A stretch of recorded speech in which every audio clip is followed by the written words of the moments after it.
함께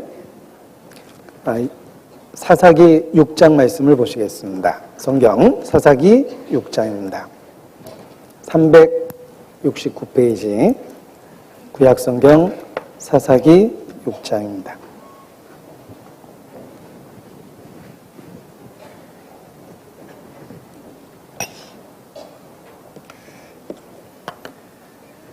사사기 6장 1절 말씀부터 제가 읽겠습니다. 이스라엘 자손이 또 여호와의 목전에 악을 행하였으므로 여호와께서 7년 동안 그들을 미디안의 손에 붙이시니 미디안의 손이 이스라엘을 이긴지라. 12절 6장 12절 여호와의 사자가 기드온에게 나타나 이르되 큰 용사여 여호와께서 너와 함께 계시도다. 22절로 24절 말씀도 보시겠습니다. 사사기 6장 22절로 24절까지의 말씀은 함께 읽겠습니다. 기드온이 그가 여호와의 사자인 줄 알고 가로되 슬프도소이다. 주 여호와여 내가 여호와의 사자를 대면하여 보았나이다. 여호와께서 그에게 이르시되 너는 안심하라 두려워 말라 죽지 아니하리라 하시니라. 기드온이 여호와를 위하여 거기서 단을 쌓고 이름을 여호와 살롬이라 하였더라. 그것이 오늘까지 아비에셀 사람에게 속한 오브라에 있더라. 가을, 수확과 풍요로움의 계절입니다. 하늘도 높고 말도 살찐다고 누군가 표현을 했습니다. 천고마비의 계절이라고 말하는데 어떤 분은 천고마비를 하늘에 고약한 짓을 하면 온몸이 마비된다 이렇게 교훈적으로 엉뚱하게 해석하는 것도 봤습니다. 아무튼 우리에게 가장 기쁨을 줄 수 있는 계절임에 틀림이 없습니다. 수확의 계절이기 때문에 그렇습니다. 그리고 특별히 이 한 주간은 추석이라는 그런 명절도 있습니다. 옛날부터 더도 덜도 말고 한가위만 같았으면 좋겠다라고 표현했던 것처럼 아마도 가장 1년 중에 풍요로운 그런 계절임에 틀림이 없습니다. 자, 그런데 이런 변함없는 계절의 법칙을 볼 때마다 그리스도인으로서 그 뒤에 역사하시는 하나님을 기억하는 것이 마땅합니다. 우리의 일상의 삶이 유지되는 것은 하나님의 놀라운 은혜임에 틀림이 없습니다. 그가 만물을 붙드시며 지금도 신실하게 역사하고 계시기 때문에 그 자연의 법칙이 예전처럼 유지되고 있습니다. 우리에게 변함없이 찾아온 수확의 계절을 보고 우리는 그 뒤에 역사하시는 하나님을 기억하고 더욱더 감사 찬양을 드려야 될 계절이 이 가을일 거라고 생각합니다. 그리고 특별히 이 한 주간에 추석이라는 명절이 들어 있습니다. 아마도 그동안 만나지 못했던 가족과 친척, 친지를 만날 수 있는 그런 시간을 대부분 갖게 될 거라고 생각합니다. 가족을 생각할 때 신앙적인 그런 의무감도 자연스럽게 마음에 떠올리게 됩니다. 하나님께서 우리에게 주신 이 땅에서의 선물 중에 하나가 가족임에 틀림이 없습니다. 우리가 홀로 살아가지 않고 사랑받고 또 사랑할 수 있는 가족을 주셨습니다. 그리고 가족은 우리의 선택이 아니었고 하나님에 의해서 주어진 것이다 라고 생각했을 때 우리를 통한 하나님의 계획이 그 가족들에 대한 계획이 틀림없이 있다라고 우리는 깨달을 수 있습니다. 우리가 선택한 가족이 아니라 하나님이 우리에게 운명처럼 주신 가족입니다. 따라서 우리를 구원하신 그 계획이 있었던 것처럼 이제 우리를 통해서 또 그 가족들을 구원하시고자 하는 하나님의 계획이 있다고 생각합니다. 명절을 통해서 가족들을 만나는 그 기회를 활용해서 전도의 기회로 삼는 것이 마땅합니다. 때로 왜 전도할 기회를 얻지 못하는가라고 스스로 생각해 볼 때가 있습니다. 그리고 그 원인 중에 하나가 미리 생각하고 계획하지 않고 또 미리 기도로 준비하지 않았다라는 데서 실패의 원인을 찾아볼 수가 있습니다. 아무 생각 없이 가족을 만났고 또 아무 생각 없이 혹 이야기를 꺼냈기 때문에 듣는 사람도 별다른 반응이 없었다고 생각합니다. 너희가 얻지 못한 것은 구하지 아니한 연고라라는 말씀처럼 특별히 가족 전도에 대해서는 하나님의 약속이 주어져 있습니다. 사도행전 16장 31절에 우리가 붙잡고 있는 말씀처럼 주 예수를 믿으면 너와 내 집이 구원을 얻으리라는 그 말씀이 있습니다. 그 약속의 말씀을 붙잡고 기도로 구하는 것이 필요합니다.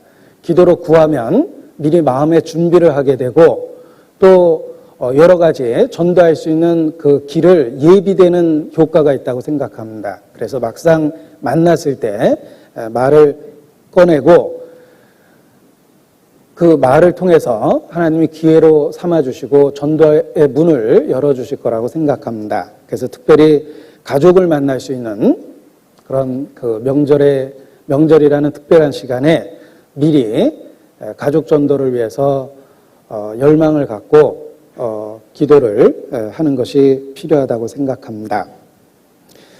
자, 오늘 사사기 역사서의 한 부분인 사사기 말씀을 읽었습니다. 성경의 대부분은 역사며 그 과거에 기록된 사건을 통해서 하나님은 이 시대 오늘을 살아갈 수 있는 지혜를 우리에게 베푸십니다. 무엇이든지 전에 기록한 것은 우리의 교훈을 위하여 기록되었다라고 말씀하셨습니다. 전에 기록된 그 내용 수천 년 전의 사건이지만 이 시대에 오늘을 살아갈 수 있는 지혜를 그 역사가 우리에게 준다라고 말할 수 있습니다. 또 그들의 섬긴 바가 우리를 위한 것임을 계시로 알게 하셨다는 성경 말씀의 표현처럼 하나님께서 우리 마음을 일깨워 주시면 역사 속에 있었던 그 사건들이 이 시대에 오늘을 살아갈 수 있는 그런 지혜를 줄 것이라고 생각합니다. 성경은 하나님에 대한 교훈을 그러니까 신학적 논술처럼 딱딱하게 표현하지 않으셨습니다. 오히려 많은 인물들의 삶을 통해서 또 그들이 겪었던 사건과 이야기를 통해서 하나님에 대한 계시를 우리에게 주고 있습니다. 하나님이 어떤 분이신가? 성경에 나타난 수없이 많은 인물들의 삶 속에서 계시되어 있습니다. 그들이 겪었던 사건과 이야기 속에서 하나님이 어떤 분인가가 설명되고 있습니다. 그것은 우리가 하나님을 아는 지식이 이론적이거나 관념적이지 않고 삶의 현장에서 깨달아지는 것이다 라는 것을 가르쳐 주시기 위해서 이야기 속에서 하나님에 대한 계시를 주셨다라고 생각합니다. 생각해 보면 예수님도 제자들을 3년 반 동안 훈련시켰지만 어떤 교실에서 수업을 통해서 훈련하셨던 것은 아닙니다. 그들과 함께 동행하시며 그 3년 반이라는 시간 속에서 함께 생활하시면서 그들을 가르치셨습니다. 지금도 그렇습니다. 이론적, 지식적 또는 관념적으로 하나님에 대해서 우리에게 가르쳐 주시는 것이 아니라 우리의 일상의 삶, 평범해 보이는 삶을 살아가도록 하시고 그 가운데 하나님에 대한 진리를 깨닫도록 만들어 주신다. 우리가 일상에서 겪고 있는 사건 또는 이야기 속에서 하나님을 경험적으로 발견하도록 지금도 그렇게 역사하신다고 말할 수 있습니다. 그래서 수천 년 전의 사건이요, 수천 년 전의 이야기지만 오늘 우리의 삶의 현장에서 바로 적용될 수 있는 교훈을 사사기 이 말씀을 통해서도 발견할 수 있을 거라고 생각합니다. 문득 왜 성경 말씀이 더 이상 깨달아지지 않는가라는 생각을 할 때가 있습니다. 우리가 한때 많은 성경 말씀에 새로운 지식을 발견하고 그 기뻐했었던 시기가 있습니다. 그런데 신앙생활을 반복하다 보면 어느 순간 그 말씀이 뭔가 쳇바퀴를 도는 것과 같은 느낌을 받게 되고 더 이상 특별한 게 깨달아지지 않는다라는 생각을 할 때가 있습니다. 왜 더 이상 성경에 깨달아지지 않는 것일까? 이미 알아야 될 모든 것을 알았기 때문에 더 이상 깨달아지지 않는 것일까? 그렇지 않습니다. 성경은 무한한 하나님의 지혜를 우리에게 계시하고 있습니다. 그렇다면 왜 우리의 지식이 그 상태를 계속 맴돌고 더 이상 발전하지 않는 것일까라고 그 원인에 대해서 고민했을 때 찾았던 답 중에 하나가 이미 알고 있는 말씀을 실천하지 않아서 그러하다라는 것입니다. 하나님은 이미 우리가 알고 있는, 이미 우리에게 가르쳐준 그 진리를 실천할 때 새로운 진리를 계시하십니다. 그런데 이미 우리에게 충분히 말씀하신 그 진리조차도 실천하고 있지 않기 때문에 새로운 말씀을 가르쳐줄 필요가 없었다고 생각합니다. 따라서 성경을 더 배우고자 하는 열망이 있다면 그 열망을 그대로 삶의 현장에서 실천해 보는 겁니다. 이미 알고 있는 말씀을 실천하면 틀림없이 새로운 말씀들이 날마다 깨달아집니다. 말씀을 계속해서 배울 수 있는 비결이라고 생각합니다. 삶의 현장에서 실제로 말씀을 적용하고 실천할 때 하나님은 그 다음의 말씀을 틀림없이 깨닫게 하십니다. 예수께서도 말씀하셨습니다. 너희가 하나님의 뜻을 행하고자 하면 이 교훈이 사람에게서 났는지 하나님에게서 났는지 알 것이라고 말씀하셨습니다. 하나님의 뜻을 알고자 하면이 아닙니다. 하나님의 뜻을 행하고자 하면 더 깨닫게 될 것이라고 분명하게 말씀해 주셨습니다. 따라서 우리가 이미 알고 있는 말씀을 일상의 삶에서 실천해보고 적용해보고 그 말씀에 순종하는 것이 새로운 지식을 발견할 수 있는 그런 방법이라고 강조할 수 있습니다. 자, 사사기는 이스라엘의 역사 속에서 특별히 혼란과 혼돈의 시기였습니다. 이스라엘이 400여 년의 애굽에서의 노예 생활을 마치고 가나안 땅에 입성했습니다. 약 7년간의 전쟁을 치루었고 드디어 어느 정도 가나안 땅을 정복하고 평정했습니다. 그리고 그로부터 약 350여 년 동안 초대왕 사울이 세워지기 전까지 사사라는 지도자들을 하나님이 세우셔서 이스라엘을 다스리고 가르치셨습니다. 그래서 가나안 정복 이후 초대왕 사울이 세워지기까지 약 350여 년 동안 하나님이 사사라는 특별한 직분자를 세우셔서 이스라엘을 다스렸던 시기를 사사시대라고 이야기합니다. 이 사사기를 분석해 보면 약 13명에서 14명의 사사들이 등장하고 있습니다. 그런데 그들은 어떤 중앙 집권적인 권력을 갖고 있었던 것이 아니라 자기가 살아가고 있는 그 지역에서 하나님의 일꾼으로서의 역할을 했습니다. 그래서 부분적으로 지도력을 갖고 자기가 살아가고 있는 그 지역에서 사사의 역할을 했던 것입니다. 그런데 이 사사시대는 혼란과 혼돈의 시대라고 말할 수 있습니다. 그때 사람들이 자기의 소견에 옳은 대로 행하였더라라고 그 특징 지어질 만큼 혼란과 혼돈의 세대였습니다. 그래서 사사기를 분석해 보면 일정한 사이클을 발견할 수가 있는데 이스라엘이 하나님께 범죄하는 것입니다. 그리고 하나님은 그 범죄로 인해서 그들을 징벌하시고 그들에게 고난과 고통을 주십니다. 이스라엘은 고통 중에 회개하고 하나님께 도움을 부르짖습니다. 그리고 하나님은 은혜 가운데 그 부르짖음에 응답하시며 그들에게 구원을 베푸십니다. 그런데 불행하게도 이러한 사이클이 계속해서 반복됩니다. 하나님이 사사들을 세워서 구원하셨음에도 불구하고 그들은 또다시 범죄하기 시작합니다.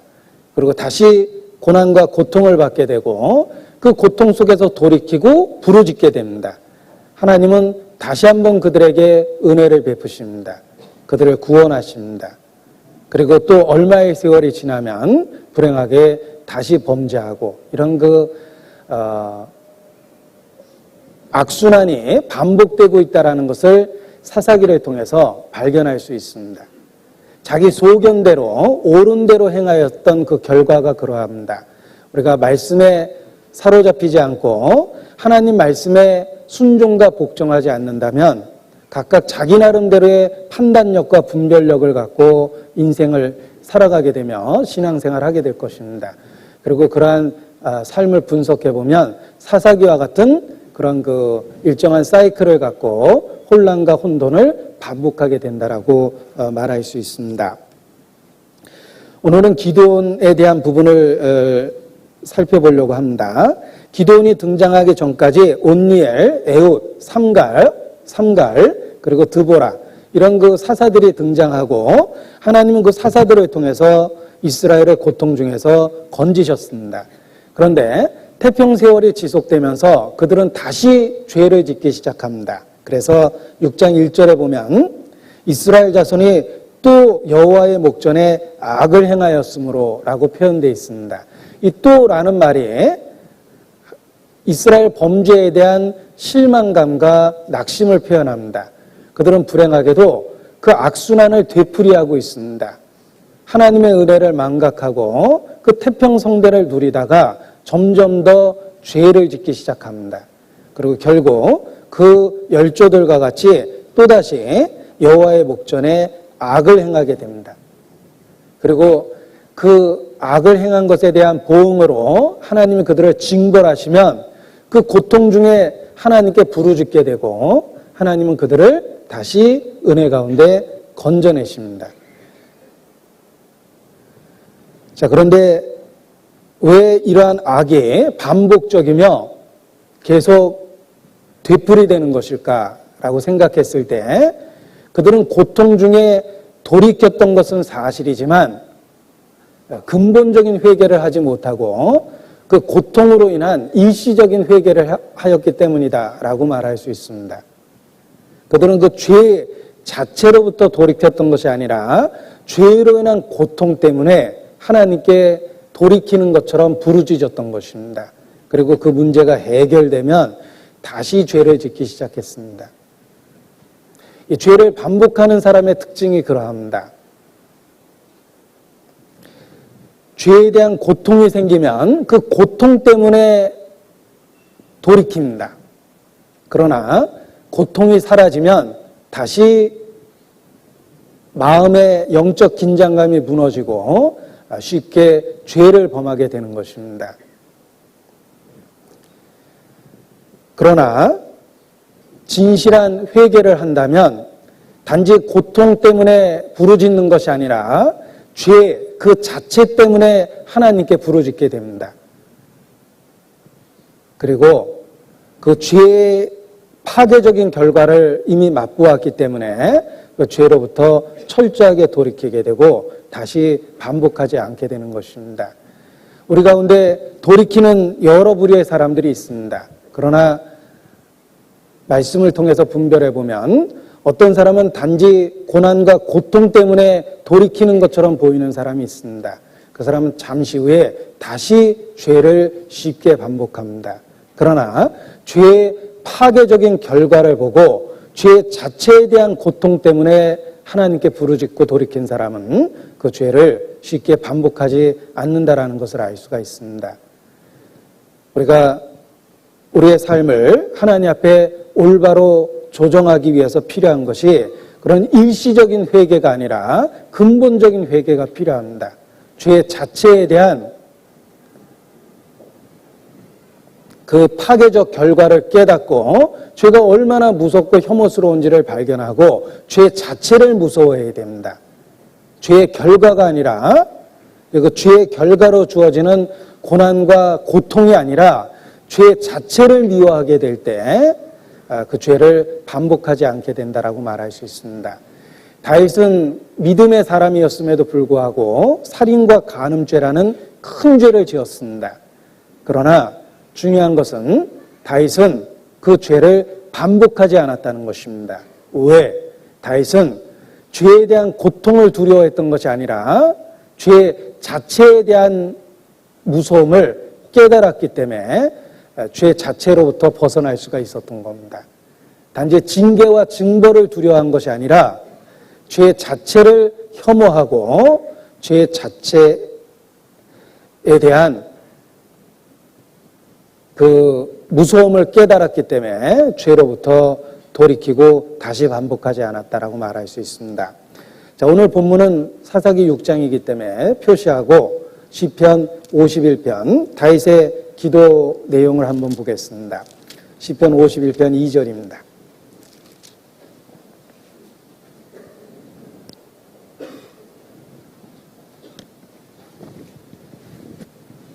시편 51편 2절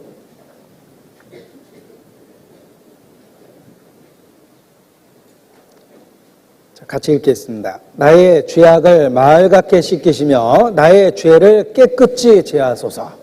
다윗은 그 죄 자체에 대해서 벗어나기를 원했던 것입니다. 죄로 인한 징벌, 고통, 고난으로부터 벗어나기를 원했던 것이 아니라 그 죄 자체로부터 벗어나기를 원했고 그렇게 기도했기 때문에 죄를 반복하지 않을 수 있었습니다. 그리고 죄를 이길 수만 있다면 자기에게 주어지는 그 어떠한 고통이라도 감당할 수 있을 거라는 마음을 가졌던 것입니다. 그래서 기도하기를 51장 8절에 보면 다윗의 기도 속에 51장 8절 주께서 꺾으신 뼈로 즐거워하게 하소서라고 부르짖고 있습니다. 정말 죄 자체를 해결할 수 있다면 자기 뼈가 꺾이는 한이 있더라도 그것을 즐거워하겠다는 뜻입니다. 이것이 근본적으로 회개한 사람의 마음입니다. 죄 자체를 두려워하고 죄 자체를 적대시하며 죄 자체를 피하고자 했던 것입니다. 그러나 그저 표면적이고 일시적인 회개를 하는 사람은 대부분 징벌에 대한 고통 때문에 하나님께 돌이키는 것처럼 보입니다. 그러나 징벌이 사라지면 다시 죄의 달콤함에 유혹되고 죄를 반복해서 짓게 되는 것입니다. 대표적인 사람이 바로 출애굽에 등장하는 바로입니다. 바로는 10가지 재앙이 쏟아질 때 그때그때 회개합니다. 내가 잘못됐다. 이 개구리를 없애달라. 이 파리를 없애달라. 메뚜기를 없애달라. 이 독종을 해결해달라. 그는 죄의 징벌들이 사라지기를 원했지만 그 징벌을 하나님이 해결하셨을 때 다시 마음이 강팍해졌습니다. 우리 가운데도 바로와 같은 마음으로 회개하는 사람이 있습니다. 그는 틀림없이 사사기의 역사처럼 악을 반복하는 악순환을 행합니다. 그러나 다윗과 같은 믿음의 마음을 품는다면 죄의 형벌은 기쁨으로 받아들이고 주께서 뼈를 꺾는다 하더라도 기꺼이 그 꺾으신 뼈로 즐거워하겠습니다. 그러나 그 죄 자체를 내게서 멀리 옮겨달라고 그렇게 부르짖을 거라고 생각합니다. 시편 78편입니다. 시편 78편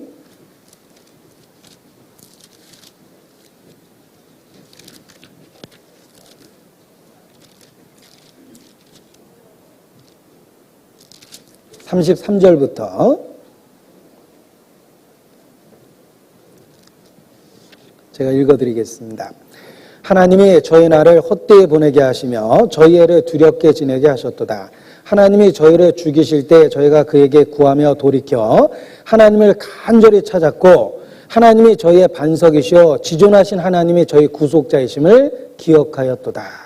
자, 여기까지 읽으면 그들이 고난 중에 부르짖었고 회개한 것처럼 보입니다. 그러나 하나님은 그들의 중심을 꿰뚫어 보고 계십니다. 36절 그러나 저희가 입으로 그에게 아첨하며 자기 혀로 그에게 거짓을 말하였으니 이는 하나님께 향하는 저의 마음이 정함이 없으며 그의 언약에 성실치 아니하였음이로다. 그들의 회개가 일시적이고 거짓된 것임을 하나님은 간파하십니다. 그들은 고통 중에 돌이킨 것처럼 보였지만 그들 마음에 정함이 없었습니다. 그들은 언약에 신실치 않았습니다. 그래서 그 회개가 단지 아첨하는 입처럼 입술에만 있었다라고 하나님 말씀하십니다. 에레미야 3장, 에레미야 시대의 사람들도 그러했습니다. 그래서 멸망을 피하지 못했던 것입니다. 에레미야 3장 10절입니다.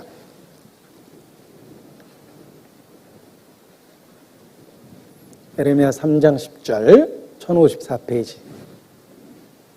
10절 말씀 같이 읽겠습니다.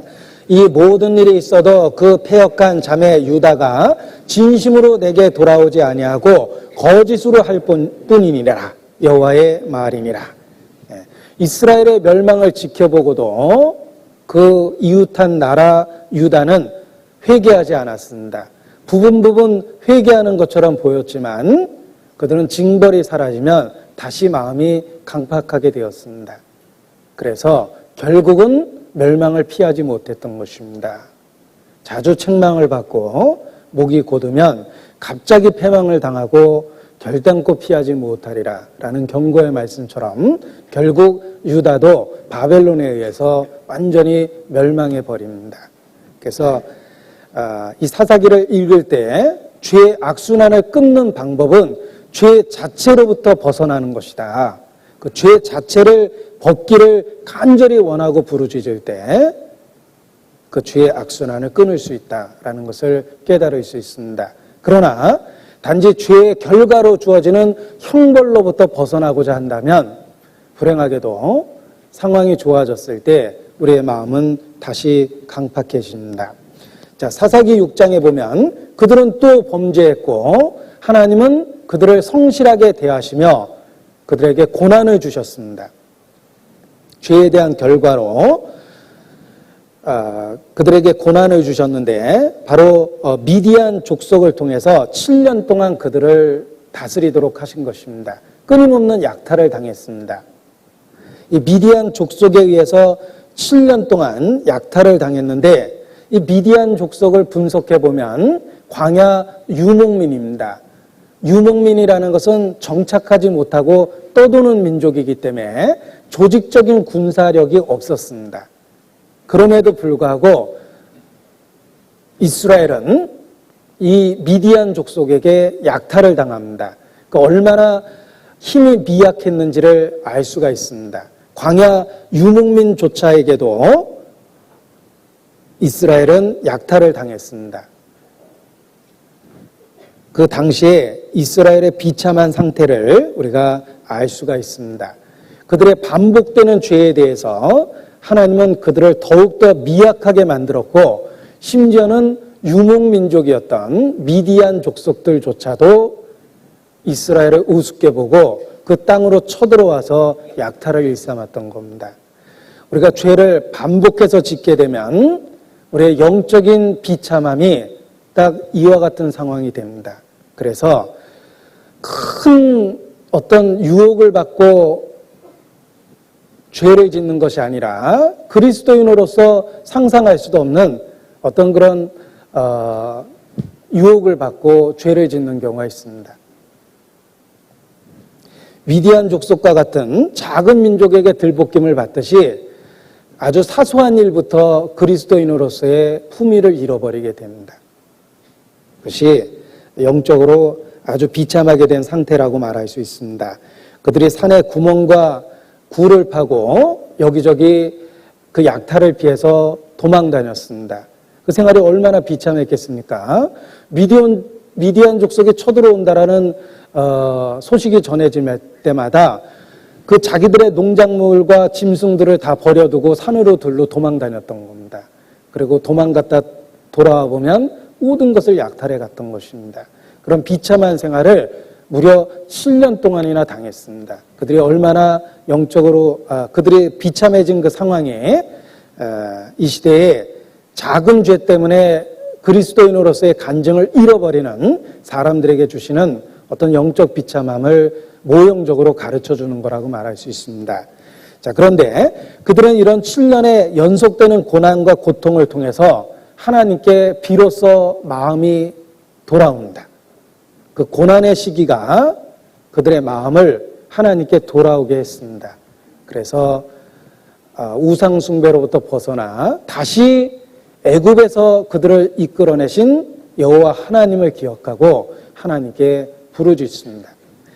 그 고난이 그들을 돌이키게 만들었던 것입니다. 지금도 그렇습니다. 그리스도인들의 그 반복되는 죄에 대해서 하나님은 신실하게 징벌 하시고 그 징벌을 통해서 우리로 하여금 돌아올 수 있도록 기회를 만들어 주십니다. 호세아서 5장입니다. 호세아서 5장입니다.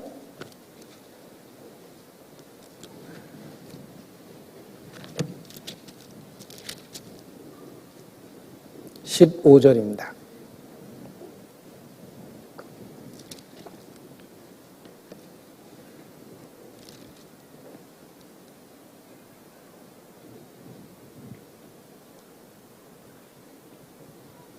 호세아서 5장 15절 같이 읽겠습니다. 내가 내 곳으로 돌아가서 저희가 그 죄를 뉘우치고 내 얼굴을 구하기까지 기다리리라.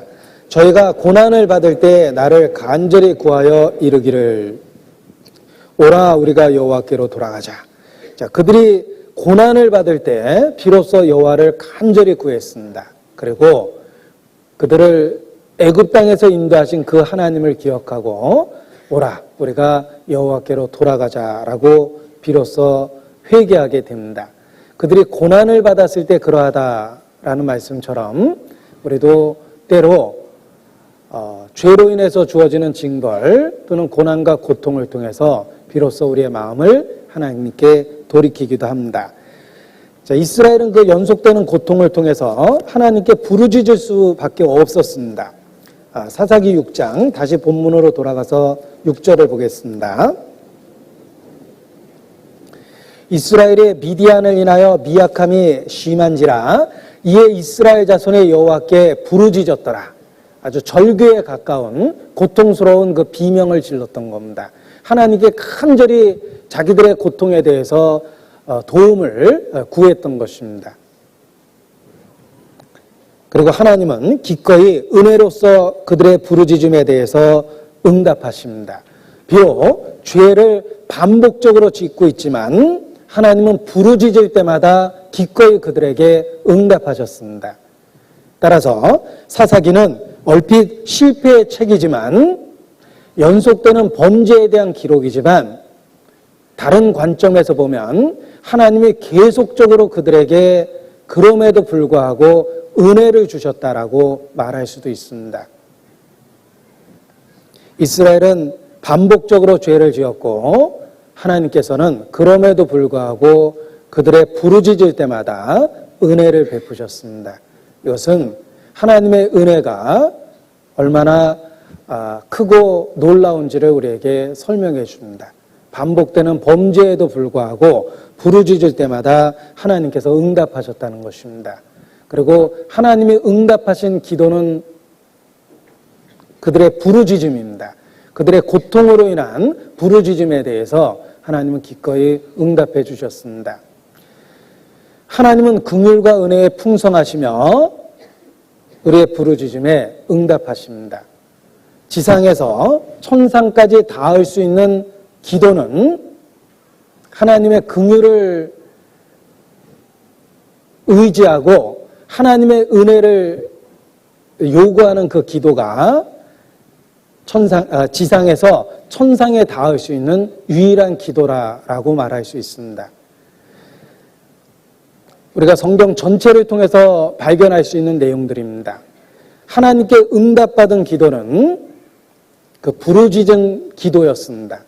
절망적 상황에서 오직 하나님의 긍휼과 은혜만을 의지하고 부르짖었을 때 하나님 그 모든 기도에 응답하셨습니다.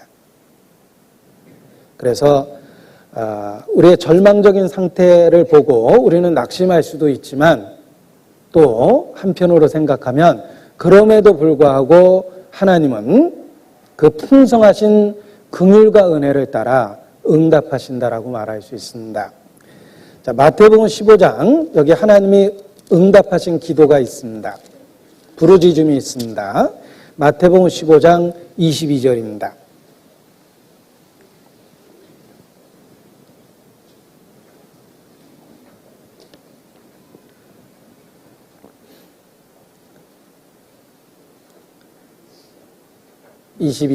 가나안 여자 하나가 그 지경에서 나와서 소리질러 가로되 주 다윗의 자손이여 나를 불쌍히 여기소서 내 딸이 흉악히 귀신 들렸나이다 하되. 자, 이 부르짖음에 대해서 예수께서 결국은 응답하십니다. 물론 과정은 겪었지만 결국은 응답하셨습니다. 지금도 그렇습니다. 이러한 하나님의 긍휼과 은혜를 바라는 기도에 대해서 하나님은 기꺼이 그 은혜의 풍성함을 따라 응답해 주십니다. 우리의 절망적 상황은 오히려 하나님의 은혜가 얼마나 크고 놀라운지 깨달을 수 있는 기회가 됩니다. 우리가 반복적으로 혹 죄를 짓고 하나님께 부르짖었을 때 우리 스스로 자신이 얼마나 한심스럽습니까? 그러나 그때에도 부르짖으면 그럼에도 불구하고 하나님 여전히 응답하십니다. 그 긍휼과 은혜로서 부르짖을 때마다 응답하신 모습 속에서 우리는 하나님의 은혜의 큰 그 풍성함을 깨달을 수가 있습니다. 다니엘도 그러한 하나님의 성품을 분명하게 이해했기 때문에 그 은혜와 긍휼을 의지해서 부르짖었습니다.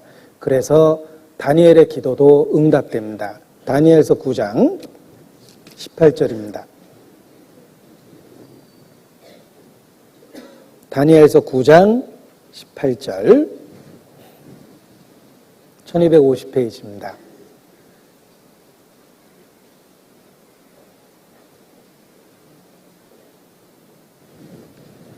다니엘서 9장 18절입니다. 18절 19절 같이 읽겠습니다. 나의 하나님이여 귀를 기울여 들으시며 눈을 떠서 우리의 황폐된 상황과 주의 이름으로 일컫는 성을 보옵소서. 우리가 주의 앞에 강과 없는 것은 우리의 의를 의지하여 하는 것이 아니요 주의 큰 긍휼을 의지하여 함이오니 주여 들으소서. 주여 용서하소서. 주여 들으시고 행하소서. 지체치 마옵소서. 나의 하나님이여 주 자신을 위하여 하시옵소서. 이는 주의 성과 주의 백성이 주의 이름으로 일컫는 바 됨이니이다. 자, 어떤 기도가 응답되는지 다니엘의 기도를 통해서도 깨달을 수 있습니다. 오직 주의 큰 긍휼을 의지하여 부르짖을 때 하나님은 기꺼이 응답하십니다. 주여 나를 불쌍히 여기소서라는 울부짖음에 대해서 하나님은 응답하십니다. 에레미야 14장 7절 말씀도 보시겠습니다. 에레미야 14장 7절입니다.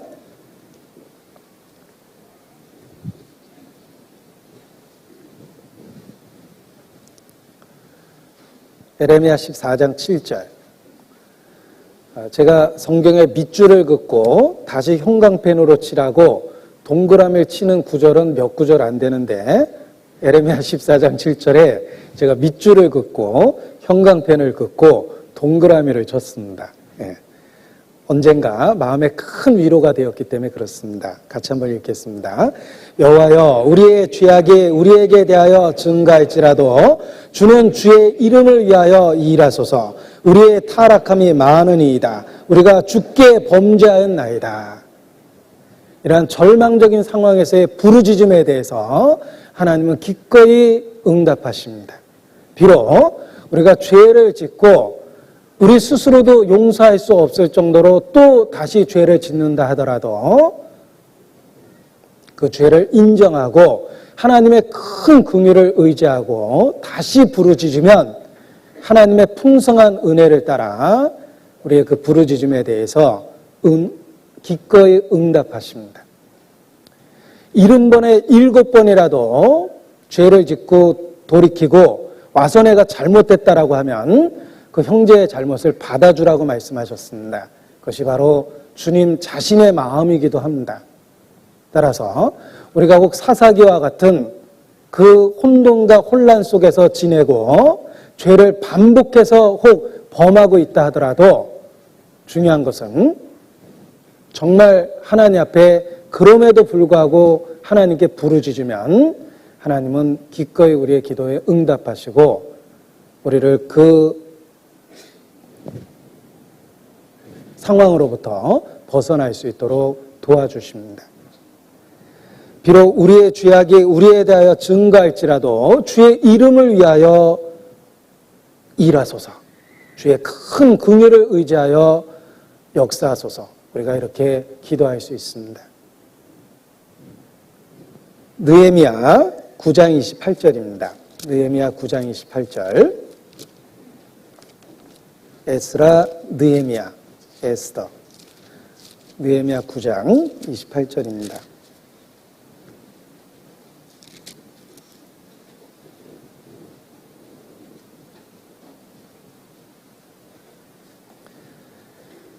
느헤미야 9장 28절. 저희가 평강을 얻은 후에 다시 주 앞에서 악을 행함으로 주께서 그 대적의 손에 버려두사 대적에게 죄를 받게 하시다가 저희가 돌이켜서 주께 부르짖음에 주께서 하늘에서 들으시고 여러 번 긍휼을 바라사 건져내시고, 하나님이 그들의 반복되는 범죄에도 불구하고 여러 번 긍휼을 바라십니다. 우리가 예수 그리스도 안에서 언제든지 주님께 돌이킬 수 있다는 것은 우리에게 주신 큰 은혜 중에 하나입니다. 시편 107편 말씀도 찾겠습니다. 시편 107편.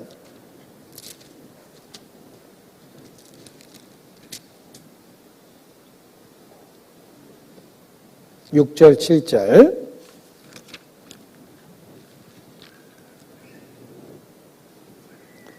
시편 107편 6절 7절도 같이 읽겠습니다.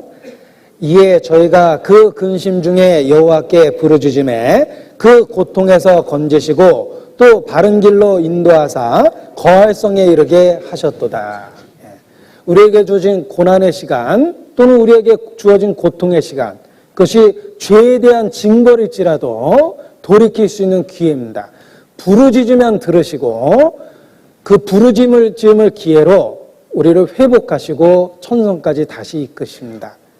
저희가 부르짖을 때 여호와께서 건지셨을 뿐만 아니라 바른 길로 인도하시고 마침내 거할 성에 이르게 하셨습니다.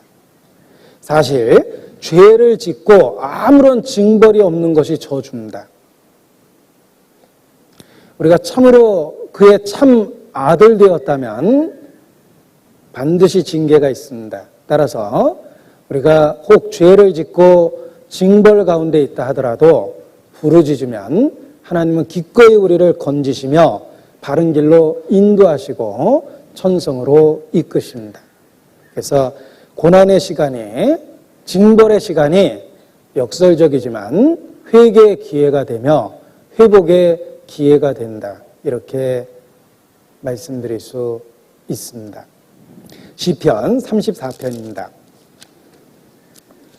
시편 34편 4절로 6절입니다.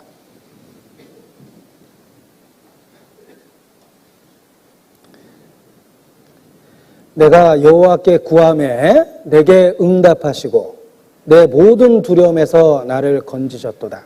하나님이 우리를 건지셨는데 우리가 했던 것은 딱 하나입니다. 여호와께 구하매. 그것이 우리가 했던 단 하나이며 하나님은 기꺼이 그 구함에 대해서, 부르짖음에 대해서 긍휼을 따라 응답하셨습니다. 또 6절도 이 공고한 자가 부르짖음에 여호와께서 들으시고 그 모든 환난에서 구원하셨도다. 부르짖었기 때문에 하나님은 들으시고 구원하셨습니다. 그래서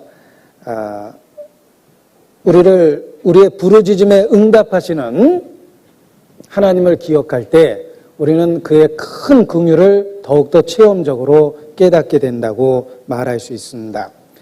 자, 이스라엘이 하나님께 부르짖음으로 하나님은 그들을 구원하시기 시작하십니다. 사사기 6장 다시 보겠습니다. 7절. 이스라엘 자손이 미디안을 인하여 여호와께 부르짖은 고로, 자, 부르짖음에 대해서 하나님 응답하십니다. 8절. 여호와께서 이스라엘 자손에게 한 선지자를 보내사 그들에게 이르되 이스라엘 하나님 여호와의 말씀에 내가 너희를 애굽에서 인도하여 내며 너희를 그 종되었던 집에서 나오게 하며 애굽 사람의 손과 너희를 학대하는 모든 자의 손에서 너희를 건져내고 그들을 너희 앞에서 쫓아내고 그 땅을 너희에게 주었으며 내가 또 너희에게 이르기를 나는 너희 하나님 여호와니 너희의 거하는 아모리 사람의 땅의 신들을 두려워 말라 하였으나 그동안 베푸셨던 모든 은혜를 일깨워 주십니다. 그러나 너희가 내 목소리를 청종치 아니하였느니라 하셨다 하니라. 자, 그렇게 많은 은혜를 베푸셨음에도 불구하고 너희가 내게 범죄했다. 그들의 죄를 일깨우십니다. 하나님께서 이스라엘을 건지시기 위해서 첫 번째 하셨던 일은 선지자를 보내서 죄의 원인을 일깨워 주셨던 겁니다. 징벌의 원인을 일깨워 주셨던 겁니다. 죄를 책망했습니다. 지금도 그렇습니다. 우리를 돌이키기 위해서, 우리에게 은혜를 주기 위해서 하나님이 하시는 첫 번째 일은 우리가 얼마나 큰 잘못을 범했고 얼마나 은혜에 어긋난 행동을 했는지를 일깨워 주시는 것입니다. 하나님도 이스라엘을 건지시기 위해서 먼저 선지자를 보내 그 징벌의 원인을 설명하셨습니다. 너희가 그러한 징벌을 받는 것이 그 원인이 너희 자신에게 있다. 너희가 내가 베푼 은혜를 기억해보고 너희가 했던 행동에 대해서 한번 반성해봐라. 그들의 죄를 일깨워 주셨던 겁니다.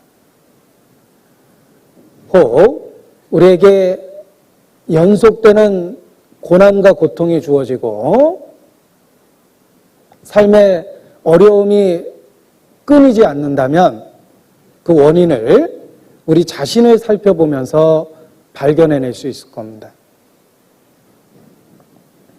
우리에게 주신 그 놀랍고 큰 은혜에 비하여 우리가 배은망덕한 삶을 살았기 때문에 우리의 삶에 징벌과 어려움을 주신 것을 일깨우실 겁니다. 혹 주변에 대적자가 많아지고 하느님마다 문제가 생기고 자기에게 계속적인 어려움이 주어진다면 그 원인을 먼저 자기 자신에게 찾는 것이 필요합니다. 이스라엘도 미디안이 너무 강해서 우리가 졌다라고 생각한다면 참 어리석은 겁니다. 미디안이 너무 강해서 그들이 미디안에게 곤욕을 당한 것이 아니라 하나님과의 관계가 틀어졌기 때문에 미디안의 약탈을 당했던 겁니다. 마찬가지로 우리의 일상의 삶 속에서 계속되는 어려움이 있다면 혹 하나님과의 관계부터 살펴보는 것이 필요합니다. 솔로몬도 하나님과 올바른 관계를 맺고 있을 때에는 주변의 대적들이 솔로몬을 두려워하고 평화가 유지되었습니다. 그러나 솔로몬과 하나님의 관계가 틀어지고 솔로몬이 하나님께 죄를 짓기 시작했을 때 하나님은 그 징벌로서 솔로몬의 대적을 여기저기 세웁니다. 그들이 나를 대적했다라고 생각하는 것이 아니라 내가 하나님과 무엇이 잘못됐는가를 생각했다면 그 대적에 관한 문제를 쉽게 해결할 수 있었을 겁니다. 우리의 삶의 고통과 고난, 계속되는 어려움도 먼저 하나님하고 자기의 관계를 살펴보는 것이 필요한 것입니다. 열왕기상 11장 말씀을 보겠습니다. 열왕기상 11장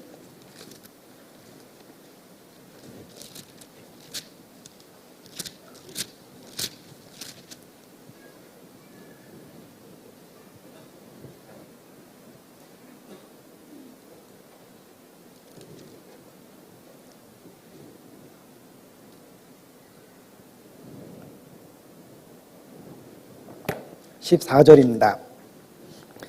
열왕기상 11장 14절 여호와께서 에돔 사람 하닷을 일으켜 솔로몬의 대적이 되게 하시니 저는 왕의 자손으로서 에돔에 거하였더라. 자, 하닷이 솔로몬의 대적이 되었다라고만 기록한 것이 아닙니다. 여호와께서 그렇게 하셨다고 되어 있습니다. 또 23절도 마찬가지입니다. 하나님이 또 엘리아다의 아들 르손을 일으켜 솔로몬의 대적이 되게 하시니 저는 그 주인 소바왕 하닷 에셀에게서 도망한 자라. 여기도 대적자 르손을 하나님이 그렇게 하셨다라고 되어 있습니다. 솔로몬과 하나님의 관계가 잘못되었을 때 하나님은 솔로몬의 대적들을 많이 일으키셨습니다. 성경에 이르시기를 사람의 행위가 여호와를 기쁘시게 하면 그 사람의 원수라도 그와 더불어 화목하게 하시느니라.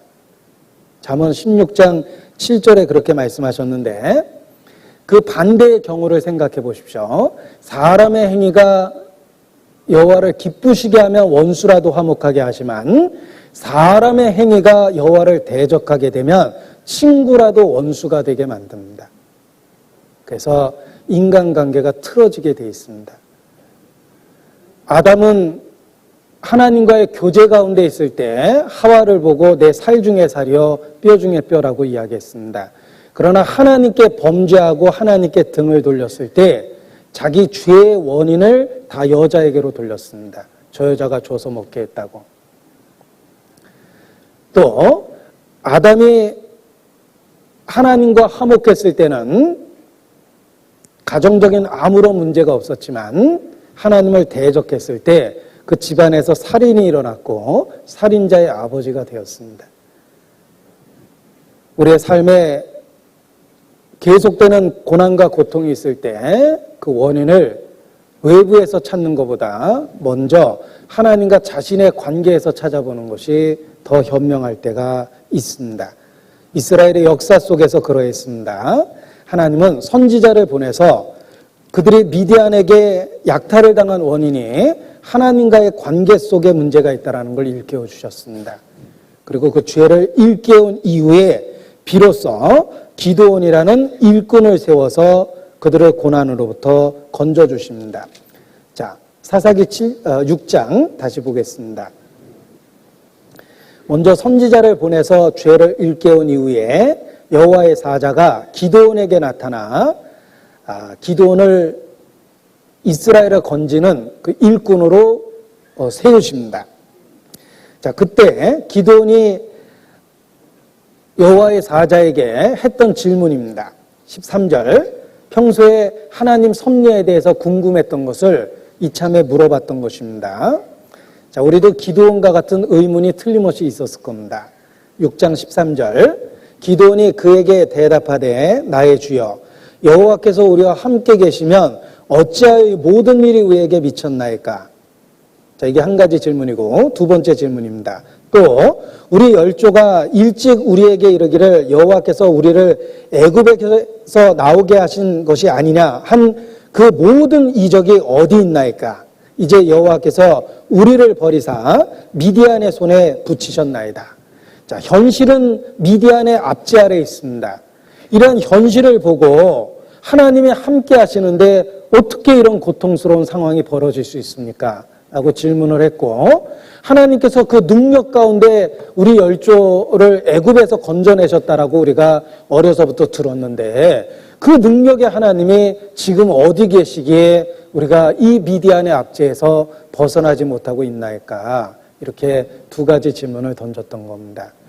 그런데 이러한 그 이스라엘 민족의 고통이 하나님 자신에게 원인이 있는 것이 아니라 이스라엘 자신에게 원인이 있다는 것을 분명하게 먼저 일깨우는 것이 필요합니다. 이스라엘이 범죄했기 때문에 하나님이 함께 계심에도 불구하고 이스라엘이 고통을 받았던 것입니다. 이스라엘이 범죄했기 때문에 그 열조를 통해 애굽에서 능력 가운데 역사하셨던 그 하나님께서 침묵하실 수밖에 없었던 것입니다. 여호와의 귀가 둔하여 듣지 못하심도 아니요 눈이 보지 못하는 것도 아니다. 오직 너희 죄악이 너희와 너희 하나님 사이를 내었다라는 말씀처럼 그 원인이 그들 자신의 죄에 있다라는 것을 먼저 분명하게 일깨우십니다. 그리고 비로소 기드온을 세워서 이스라엘을 하나님께서 건지시는 역사를 이루시기 시작합니다. 하나님이 기드온을 부르신 이유는 기드온을 특별하게 생각해서 불렀다기보다는 이스라엘에게 은혜를 베푸시는 방법이었습니다. 하나님이 이스라엘을 미디안의 압제에서부터 건지시려고 기드온이라는 일꾼을 세운 겁니다. 기드온 자신에게 은혜를 주셨다기보다는 이스라엘 민족을 건지시기 위해서 기드온, 평범해 보이는 기드온을 세웠다, 이렇게 말할 수 있습니다. 지금도 그러합니다. 교회 내에 하나님이 일꾼을 세울 때는 그 일꾼에게 주는 특별한 은혜, 그 이전에 교회에 대한 은혜를 주시는 것이다, 이렇게 말할 수 있습니다. 그래서 하나님이 교회에 은혜를 주신다면 많은 열정적이고 충성된 일꾼들을 세워나가십니다. 그것이 교회 자체에게 주시는 은혜라고 말할 수 있습니다. 기드온이라는 일꾼을 세운 것도 이스라엘에게 은혜를 주시는 수단이었을 뿐이었던 것처럼 지금도 일꾼을 세워나가실 때 우리 안에 충성된 일꾼이 많이 세워진다면 우리 가운데 주님이 역사하신다는 증거며 교회에게 은혜를 주시는 것이다, 이렇게 말할 수 있습니다. 왜냐하면 그 일꾼을 주님 자신의 계획 속에서 세우는 것이기 때문에 그렇습니다. 에베소서 4장입니다. 에베소서 4장 11절.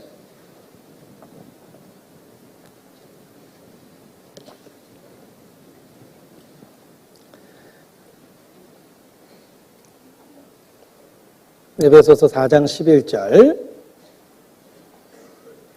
그가 혹은 사도로 혹은 선지자로 혹은 복음을 전하는 자로 혹은 목사와 교사로 주셨으니 이는 성도를 온전케 하며 봉사일을 하게 하며 그리스도의 몸을 세우려 하심이라.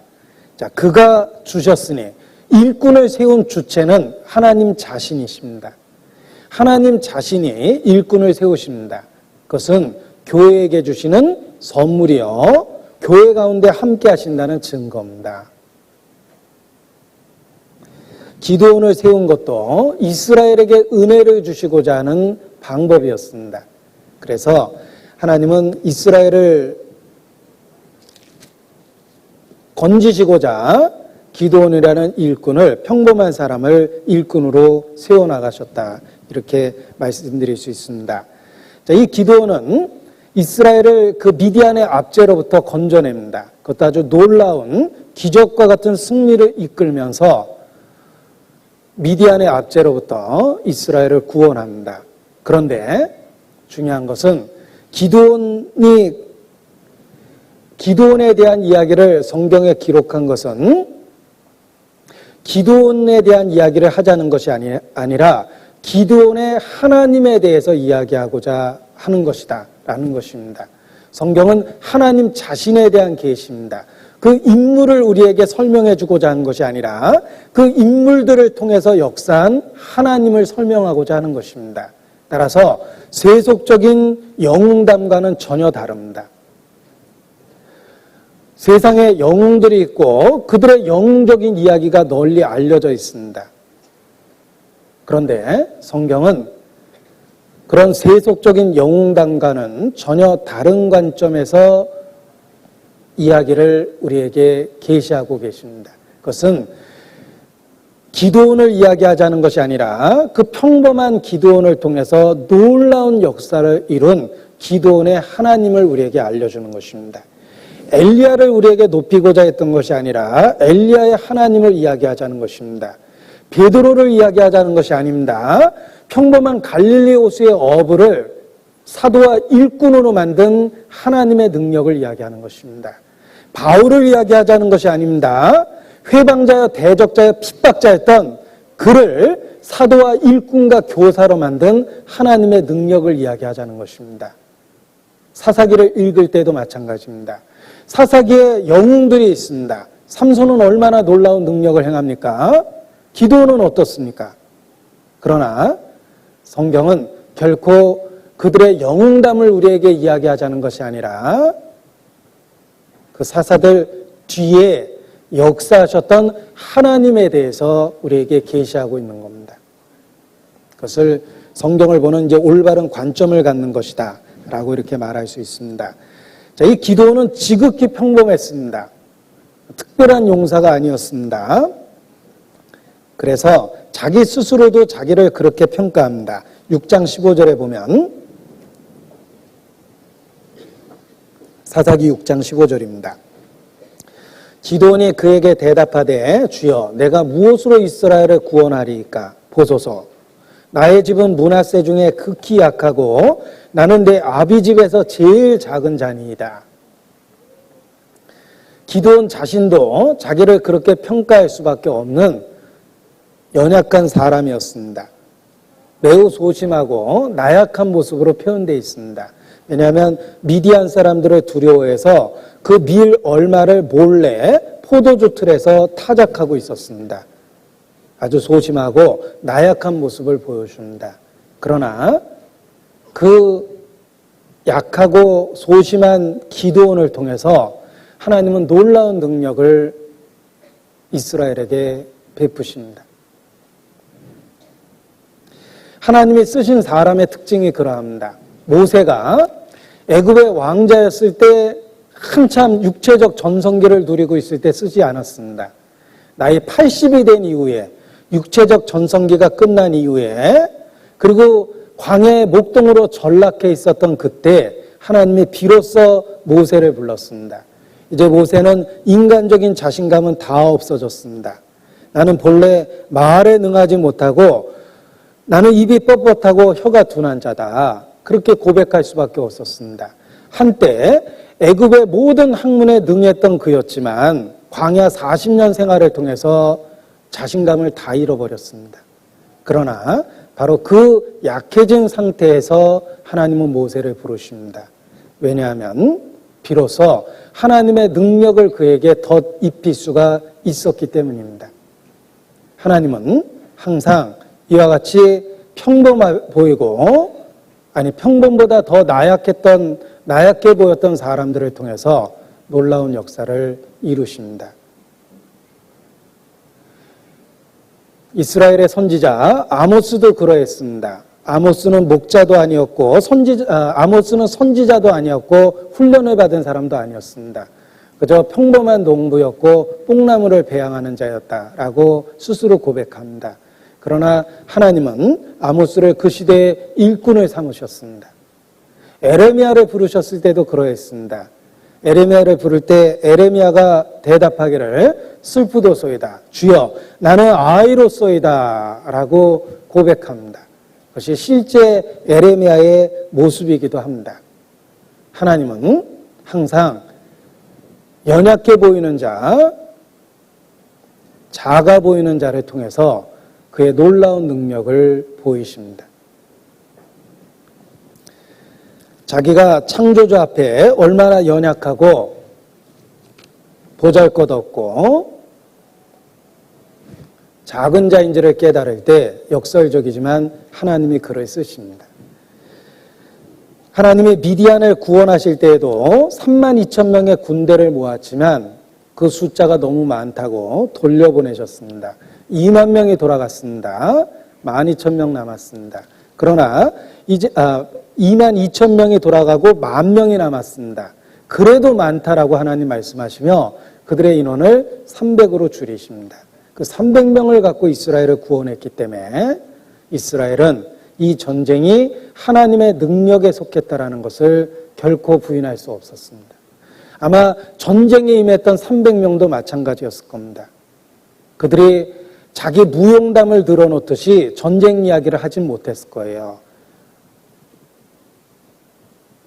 하나님이 얼마나 놀라울 정도로 역사하셨는지 그들은 고백할 수밖에 없었을 겁니다. 왜냐하면 이 300명을 갖고 전쟁에 이겼을 때 그들이 가졌던 무기가 아주 보잘것없었습니다. 한번 보죠. 사사기 7장 16절입니다. 300명을 세대로 나누고 각 손에 나팔과 빈 항아리를 들리고 항아리 안에는 횃불을 감추게 하고, 자, 이것이 수십만 명의 군대와 싸웠던 무기였습니다. 보세요. 나팔과 빈 항아리와 그리고 횃불, 칼과 단창과 방패, 이런 것이 아닙니다. 아마 이 300명 중에 머리 잘 돌아가는 사람이 있었다면 뒤에서 끊임없이 비평했을 겁니다. 이건 진짜 말도 안 된다. 32,000명이나 있었는데 그걸 왜 돌려보내냐. 그리고 우리한테 지급된 이 무기 좀 봐라. 이게 무슨 무기냐. 항아리하고 횃불하고 나팔인데 이걸로 한 명도 못 죽인다. 아마 이성적 논리적으로 따지면 전쟁에 참여할 수 없었을 겁니다. 그들은 믿음으로, 하나님이 함께 하신다는 믿음으로 참여했고, 하나님은 능력 가운데 그들 가운데 역사하셨습니다. 그래서 승리로 끝났을 때 그들은 여전히 겸손할 수 있었어요. 어떻게 이렇게 300명이 다 그 수십만 명을 이길 수 있었냐고 누가 물어보면, 저희는 그냥 나팔 불고 항아리 깨고 횃불 들고 한 것밖에 없다고 그렇게 겸손하게 고백할 수밖에 없었을 겁니다. 그들은 무기를 손에 들고 있지 않았기 때문입니다. 하나님은 소심해 보이고 나약해 보였던 기드온을 일꾼으로 부르셔서 큰 용사 삼으셨습니다. 그리고 그에게 주어진 군대조차도 겨우 300이었고 무기조차도 무기가 될 수 없는 것들을 주셨습니다. 그리고 정말 이 전쟁이 하나님의 능력으로 되는 거다라는 걸 확실하게 보여줬던 겁니다. 하나님은 지금도 약한 자를 쓰십니다. 하나님이 쓰시는 사역자의 5가지 특징이 있습니다. 고린도전서 1장 27절입니다. 고린도전서 1장 27절.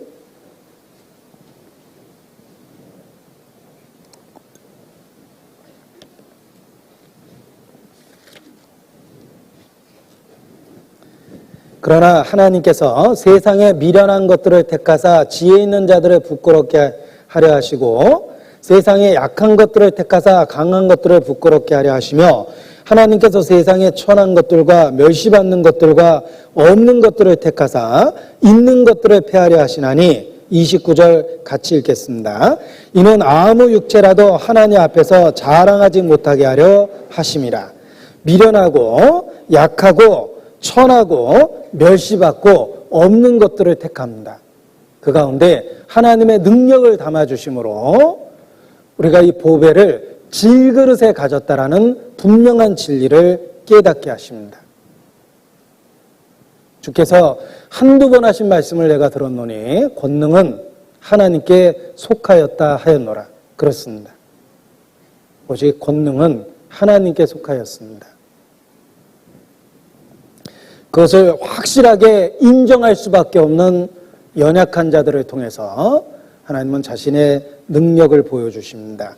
따라서 자기의 연약함을 깨닫는 것이 역설적이지만 그리스도인으로서 가장 강해질 수 있습니다.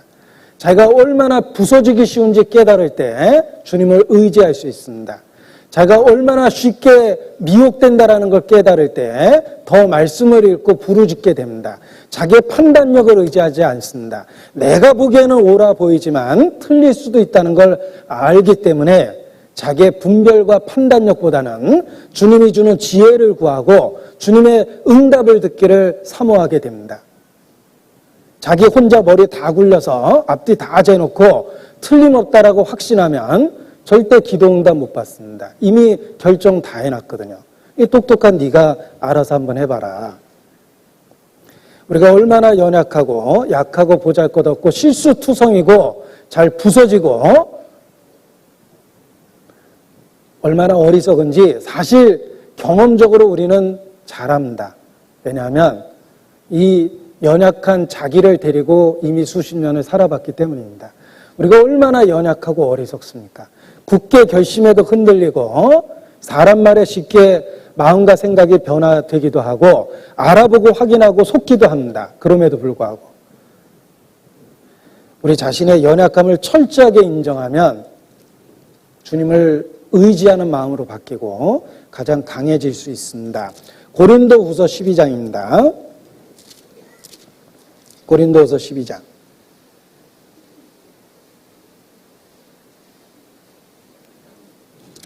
9절 10절입니다.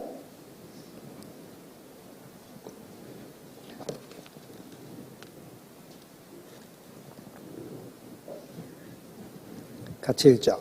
내게 이르시기를 내 은혜가 내게 족하도다. 이는 내 능력이 약한 데서 온전하여짐이라 하신지라. 이러므로 도리어 크게 기뻐함으로 나의 여러 약한 것들에 대하여 자랑하리니 이는 그리스도의 능력으로 내게 머물게 하려 함이라. 그러므로 내가 그리스도를 위하여 약한 것들과 능욕과 궁핍과 핍박과 곤란을 기뻐하노니 이는 내가 약할 그때에 곧 강함이니라. 자기의 연약함을 깨달으면 깨달을수록 강해질 수 있습니다. 아마 기드온이 32,000명의 군대를 모아놨을 때는 자기 자신의 어떤 용기를 의지하려는 마음도 들었을 겁니다. 32,000명의 군대를 보니까 믿음직했겠죠? 해볼만 하다라고 생각했을 수도 있습니다. 그러나 하나님이 300으로 줄여놨을 때는 정말 이 전쟁은 하나님만 의지해야 된다라는 진리를 붙잡을 수밖에 없었을 겁니다. 마찬가지입니다. 우리가 태생적으로 자기에게 갖고 있는 장점들을 의지하면 틀림없이 신앙적으로 한 번은 크게 부러져 버립니다. 그러나 자기가 얼마나 연약하고 작고 보잘것없는지 깨닫는다면 오히려 주님을 의지하려는 마음으로 바뀌고 그때 가장 강해질 수 있다고 생각합니다. 따라서 우리에게 주어진 모든 삶의 약점들은 우리의 신앙을 오히려 강하게 하는데 큰 유익이 된다라고 이렇게 말할 수 있습니다. 우리가 갖고 있는 지병도 신앙을 강하게 하는데 틀림없이 도움이 됩니다. 우리가 나이 들어가고 있다는 것, 쇠하여져 가고 있다는 것도 신앙이 성숙되는데 틀림없이 도움이 됩니다. 내가 태생적으로 주어진 재능이 적다라는 것도 오히려 신앙생활하는 데는 장점이 될 수 있습니다. 내가 이 세상에서 갖고 있는 것이 별것 없다라는 것이 내 마음을 오히려 천상으로 쉽게 옮겨놓는데 틀림없이 장점이 됩니다. 약할 때 강해집니다. 우리의 단점이 주님 안에서 믿음으로 주님께 의지하면 우리의 단점과 약점이 틀림없이 우리를 강하게 합니다. 동물의 세계를 살펴봐도 그렇습니다. 스컹크는 어렸을 때는 열등감이 들었을 거예요. 엄마, 나 내 몸에서 냄새 나는 것 같아. 아무도 내 곁에 안 오려고 그래. 아마 학교를 보냈다면 열등감이 들었겠지만 성장해서 보니까 그 냄새가 자기의 생명을 지켜주고 있다는 걸 어느 날 깨달았을 겁니다. 장미도 그 아름다움과 향기를 보고 도취되어 있다가 자기의 가시를 보고 정말 미워했을 거예요. 왜 내 몸에 가시가 있을 것까 날카롭게. 그 가시가 없다면 장미는 피기도 전에 꺾여버렸을 거예요. 가시가 있기 때문에 함부로 못 꺾는 겁니다. 그래서 향기를 보존하고 아름다움을 보존할 수가 있는 겁니다. 자연의 세계를 살펴봐도 단점처럼 보이는 것들이 실제로는 장점이 됩니다. 하나님께서 우리가 태어날 때 많은 것들을 제안하셨습니다.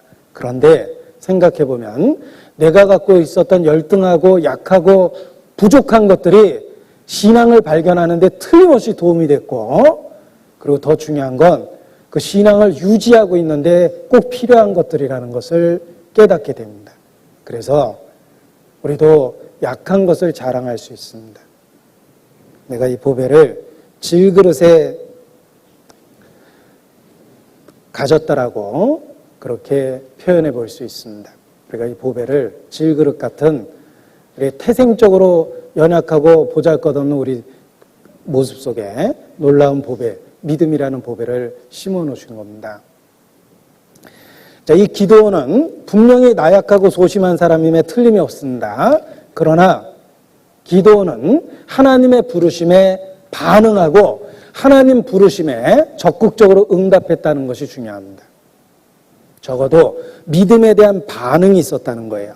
그는 질문하고 망설여고 두려워했지만 그러나 하나님의 부르심을 확신했을 때 그는 그걸 극복하고 믿음을 붙잡습니다. 기드온은 틀림없이 태생적으로 작은 자요, 연약한 자요, 소심한 자요, 나약한 자입니다. 그러나 하나님이 그를 찾아오심에 대해서 그는 반응했고 적극적으로 받아들였고 그리고 말씀에 순종했습니다. 그래서 하나님이 그를 찾아오신 이후에 기드온이 얼마나 용감해졌는지 보십시오. 하나님이 요구하신 것이 있습니다. 보십시오. 25절, 6장 25절입니다.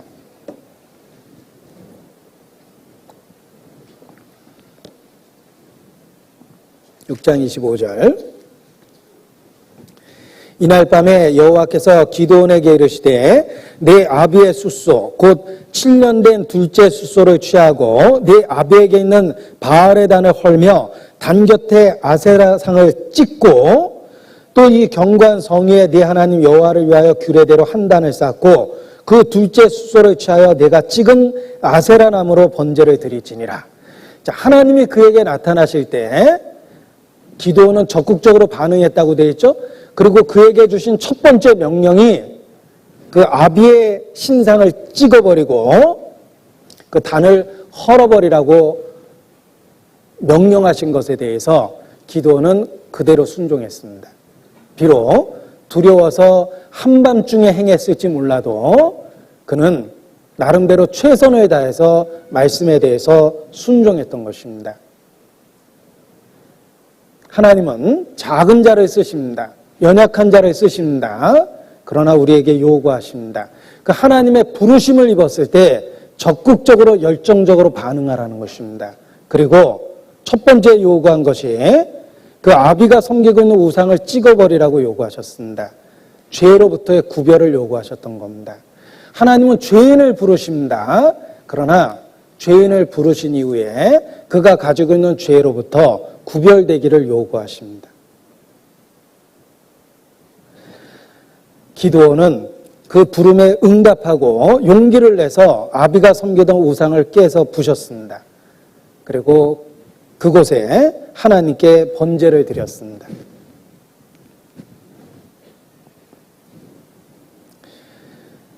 하나님이 우리를 부르실 때 이와 같이 가정적으로 개인적으로 연관된 죄를 끊으라고 요구하실 때도 있습니다. 그 하나님의 말씀에 순종했을 때 비로소 전쟁에 이길 수 있도록 하나님이 준비시켜 준 거라고 말할 수 있습니다. 그가 먼저 바알의 우상을 철폐했기 때문에 이제 하나님이 그를 통해서 능력을 보여줄 수가 있었던 것입니다. 그래서 하나님은 기드온과 그 300의 용사를 통해서 미디안의 압제로부터 벗어날 수 있도록 놀라운 승리를 만드십니다. 자, 이 기드온은 연약한 자였습니다. 그가 하나님께 이런 질문을 합니다. 6장 15절입니다. 내가 무엇으로 이스라엘을 구원하리이까? 자, 내가 무엇으로 이스라엘을 구원하리이까? 라고 이렇게 질문할 수밖에 없었는데 그때 하나님이 주신 답이 14절입니다. 여호와께서 그를 돌아보아 가라사대 너는 이 내 힘을 의지하고 가서 이스라엘을 미디안의 손에서 구원하라. 내가 너를 보낸 것이 아니냐. 자, 내가 너를 보낸 것이 아니냐. 하나님이 함께 하시고 하나님이 보내셨다라는 한 가지 그 힘을 가지고 미디안과 싸우라고 요구하셨습니다. 지금도 마찬가지입니다. 내가 너희를 보냄이 이리 때 가운데 보낸가 같도다. 우리도 어떤 의미에서 미디안 때와의 전쟁을 눈앞에 두고 있는 것처럼 그런 영적인 위기 상황 속에 있습니다. 그런데 우리가 어떻게 이러한 그 위기로부터 벗어날 수 있습니까? 라고 물어보면 주님께서 동일한 답을 주십니다.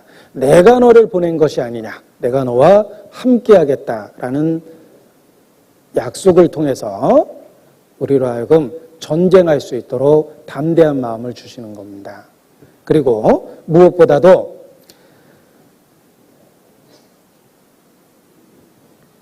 여호와의 사자라는 것을 분명하게 일깨워 주시고 대면에서 대화할 수 있는 특별한 은혜를 주셨습니다. 자, 기드온에게 주신 특별한 은혜를 보십시오. 사사기 6장 8절에 보면 이스라엘 자손에게는 선지자를 보냈는데 일꾼으로 세우는 기드온에게는 선지자를 보낸 게 아니죠. 누굴 보냈죠? 죄송합니다. 깨워서 주무신 분이 계신 것 같아서. 자, 누굴 보냈죠? 여호와의 사자. 자, 이스라엘에게는 선지자를 보냈는데 기드온에게는 여호와의 사자를 보내셨다는 거예요. 하나님이 특별한 일을 맡기시려니까 특별한 은혜를 주신 겁니다. 일꾼에게 특별한 은혜를 주신 거예요. 그래서 여호와의 사자를 대면하는 특별한 은혜를 준 겁니다. 온 이스라엘이 여호와를 대면한 게 아니죠. 기드온, 그가 여호와의 사자와 대면했고 여호와와 대화를 나눴던 것입니다. 그런 특별한 은혜를 주셔서 용사로 세운 겁니다. 그때 기드온이 이렇게 말합니다. 22절, 6장 22절입니다. 6장 22절. 기드온이 그가 여호와의 사자인 줄 알고 가로되 슬프도소이다. 주 여호와여, 내가 여호와의 사자를 대면하여 보았나이다. 여호와께서 그에게 이르시되 너는 안심하라, 두려워 말라, 죽지 아니하리라 하시니라. 기드온이 여호와를 위하여 거기서 단을 쌓고 이름을 여호와 살롬이라 하였더라. 그것이 오늘까지 아비에셀 사람에게 속한 오브라에 있더라. 자, 여호와 살롬, 여호와라는 말은 스스로 존재하는 자, 만물을 존재케 하는 자, 하나님의 기념 칭호입니다. 그 언약의 하나님 여호와라는 이름 속에 살롬이라는 특별한 말을 더해서 하나님이 우리에게 주시는 약속을 분명하게 일깨운 겁니다. 살롬은 평화라는 뜻을 갖고 있습니다. 기드온이 발견한 놀라운 진리, 여호와의 사자와 대면에서 발견한 진리가 여호와 살롬입니다. 하나님이 평화시다 라는 진리를 발견하고 그것을 기념하여 단을 쌓고 그 단이 오랫동안 그곳에 있었습니다. 따라서 기드온은 생애 내내 자기가 만났던 그 여호와를 늘 기억할 수 있었을 겁니다. 왜? 그 지역에 단을 쌓고 여호와 살롬이라고 불렀기 때문에 그것이 기념비적인 역할을 했을 것이며 항상 기억을 상기시켜 주었을 겁니다. 여호와 살롬이라는 하나님과 대면에서 만났던 그 놀라운 사건이 기드온을 믿음의 사람이 되도록 만들어 주었고 전쟁할 때 용맹을 발할 수 있도록 만들어 주었던 것입니다. 23절에 여호와께서 그에게 이르시되, 자, 하나님이 내게 직접 하신 말씀이라면 우리가 평생을 기억할 겁니다. 기드온에게 그러하셨습니다. 너는 안심하라. 이 안심하라라는 말이 히브리 말로 살롬입니다. 평화. 너는 평화. 너는 안심하라. 이렇게 번역했습니다. 두려워 말라. 죽지 아니하리라. 하나님이 대면에서 말씀하신 내용입니다. 그 감동과 감격을 단을 쌓는 기념 행위로 표현했고 여호와 살롬이라는 이름을 지어서 그 진리를 늘 기억했던 것입니다. 보십시오. 기드온이 전쟁에 승리했던 비결은 여호와 살롬입니다. 하나님을 대면에서 만나서 하나님의 음성을 들었던 그 사건이 기드온을 용사로 만들어 주었던 것입니다. 지금도 그러합니다. 이 여호와 살롬의 사건은 사실 신약시대의 모든 그리스도인을 위하여 주신 말씀이라고 말할 수 있습니다. 살롬이라는 말은 평화라는 뜻입니다. 평화, 평안, 평강. 자, 우리말로 다 비슷한 말인데 히브리 단어로는 똑같은 단어입니다. 살롬. 이 살롬이라는 말을 평안, 평화, 평강이라는 말로 번역을 합니다. 그런데 이 여호와 살롬은 예수 그리스도를 통해서 우리에게 주시는 축복에 대한 예표입니다. 원래 성경 말씀에 악인에게는 평강이 없다라고 말씀하셨습니다. 진정한 평화는 있을 수가 없습니다. 사형수는 죽음을 눈앞에 두고 있습니다. 진정한 평안이란 있을 수가 없습니다. 우리는 영적인 사형수와 같았고 악인에게는 평안이 있을 수가 없습니다. 자, 이사야서 48장입니다. 이사야서 48장 22절.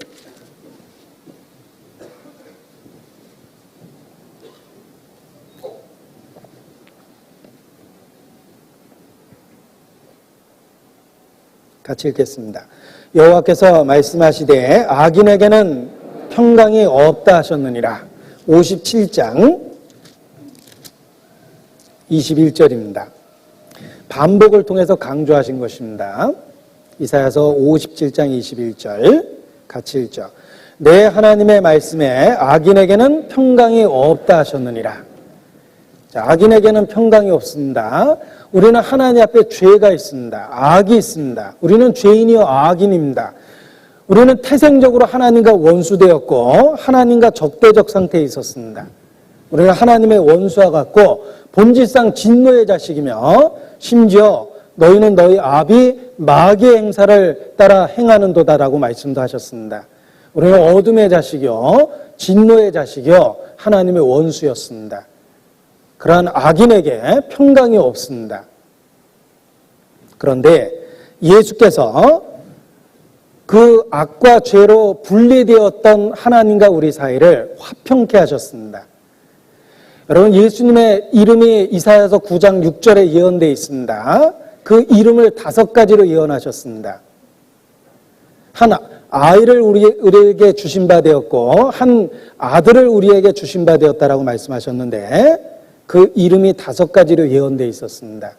기묘자라, 모사라, 전능하신 하나님이라, 영존하시는 아버지라, 마지막 5번째 평강의 왕이라 할 것임이라 그랬습니다.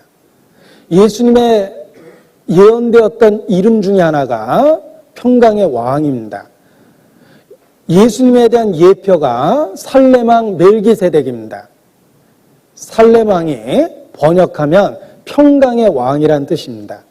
예수님의 예언된 이름과 같죠. 예수님 자신이 평강의 왕이며 우리에게 평강을 주실 거라는 것을 의미하는 것입니다. 하나님과 우리 사이에 죄가 있었습니다.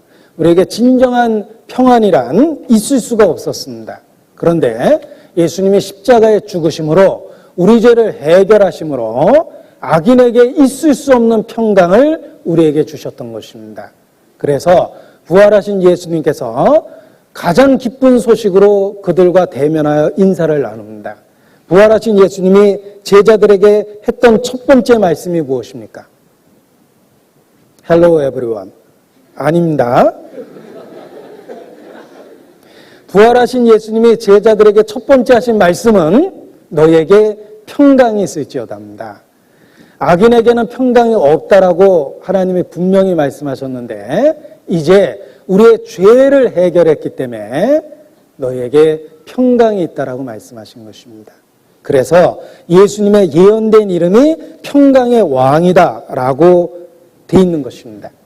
예수님 자신이 하나님과 우리 사이에 화평이 되셨고 하나님과 우리 사이에 분리되었던 그 죄와 악으로 분리되었던 문제를 해결하셨던 것입니다. 그래서 이 여호와 살롬이라는 기도원에게 대면해서 주신 그 은혜가 사실은 그리스도인에게 주시는 은혜를 예표하고 있는 것이다라고 말할 수 있습니다. 안심하라 라고 기도원에게 말씀하셨을 때 하나님은 시간을 초월해서 모든 그리스도인에게 동일한 얘기를 하셨던 겁니다. 너희는 안심하라. 너에게 평강이 있을지어다. 두려워 말라. 내가 죽지 아니하리라. 그리스도께서 하나님과 우리 사이에 대한 죄의 문제를 영원히 해결하심으로 진정한 평안과 평강을 이루셨다라는 것을 성경은 말씀하고 계십니다. 로마서 5장 1절입니다. 로마서 5장 1절.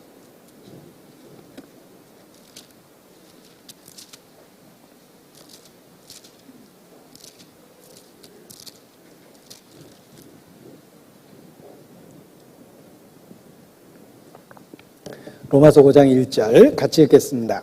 그러므로 우리가 믿음으로 의롭다 하심을 얻었은즉 우리 주 예수 그리스도로 말미암아 하나님으로 더불어 화평을 누리자. 진정한 여호와 샬롬이 이루어진 겁니다. 하나님은 화평, 평안, 평강이라고 선포되어 있는데 예수 그리스도께서 그 진정한 화평과 평화를 이루신 겁니다. 이제 그리스도 안에서 하나님으로 더불어 화평을 누리자라고 말씀하고 계십니다. 로마서 5장 10절, 로마서 5장 10절입니다. 같이 읽겠습니다. 곧 우리가 원수 되었을 때 그 아들의 죽으심으로 말미암아 하나님으로 더불어 화목되었은즉 화목된 자로서는 더욱 그의 살으심을 인하여 구원을 얻을 것이니라. 우리가 구원받았다는 것을 하나님과 화평이 이루어졌다, 하나님과 화목되었다라고 표현하고 있습니다. 그리스도 자신이 바로 그 화평을 이루신 것입니다. 그래서 로마서 15장 33절에 이런 표현도 있습니다. 15장 33절. 하나님을 표현할 때 33절 같이 읽겠습니다. 평강의 하나님께서 너희 모든 사람과 함께 계실지어다. 아멘. 자, 하나님이 예수 그리스도 안에서 이제 우리에게 평강의 근원이 됐다는 것입니다. 그래서 하나님을 표현할 때 평강의 하나님이라고 이렇게 표현하고 있습니다. 예수께서 하나님과 우리를 화목케 하셨고 화평을 이루셨기 때문에 이제 하나님이 우리에게 평강의 하나님이 된 겁니다. 자, 기드온이 어떻게 그렇게 놀라운 그 승리를 이룰 수 있었을까? 하나님과 대면해서 여호와 살롬이라는 진리에 대한 확신이 생겼기 때문에 그렇습니다. 너는 안심하라라는 그 하나님의 음성을 들었기 때문에 하나님과 화목해 되었기 때문에 용기를 발할 수가 있었던 겁니다. 하나님과 화목해 되었고 하나님이 함께 하시고 하나님이 보냈다면 두려워할 것이 없다라는 진리를 깨달았던 것입니다. 하물며 우리는 그리스도 안에서 정말 하나님과 영원토록 화목해 되었습니다. 기드온도 단 한 번의 만남으로 용기를 발휘할 수 있었다면 우리는 그리스도의 십자가를 통해서 화목해 된 진리를 깨달았는데 우리가 용기를 갖는 것은 더욱더 당연한 겁니다. 우리는 십자가를 통해서 지금도 수없이 하나님과 화목해 되었다라는 진리를 누리고 있습니다. 따라서 우리도 기드온과 같이 하나님과 화목해 된 자로서 담대한 마음을 갖고 용기를 갖고 하나님이 나와 함께 하시다라는 걸 믿고 살아갈 수가 있는 것입니다. 그리스도께서 화평을 이루셨기 때문에 그렇습니다. 골로새서 1장 20절입니다. 골로새서 1장 20절.